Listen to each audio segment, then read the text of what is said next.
જો ટ્રાફિક નિયમો તોડ્યા તો લાયસન્સ સસ્પેન્ડ થશે। મહેસાણામાં 40 થી વધુ લાયસન્સ સસ્પેન્ડ કરવામાં આવ્યા છે। 3 થી વધુ વખત હેલ્મેટ ન પહેર્યું હોય તો 3 મહિના માટે લાયસન્સ સસ્પેન્ડ। હેલ્મેટ ન પહેરનારા 46 વાહન ચાલકોને લાયસન્સ સસ્પેન્ડ કરવામાં આવ્યા છે। બેદરકારી ભરી રીતે વાહન ચલાવ્યું તો પણ લાયસન્સ સસ્પેન્ડ કરવામાં આવશે।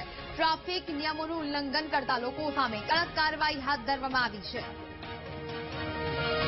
મહેસાણા જિલ્લાની વાત કરીએ આપણે તો જે ટુ વ્હીલ વાહનો જેમાં વાહન ચાલક હેલ્મેટ પહેરતા નથી એવા વાહનો પર જે પણ કેસ બન્યા હોય કે ચલાન બન્યા હોય એવા ચલાનની જ્યારે કમ્પ્લેન આરટીઓને મળે અને આવા ગુનાઓ રિપીટેડ હોય એટલે કે 3 થી વધુ વાર હોય તો એવા વાહન ચાલકો ઉપર કાર્યવાહી કરવામાં આવે તેમનું ડ્રાઇવિંગ લાયસન્સ અમે સસ્પેન્ડ કરેલું છે।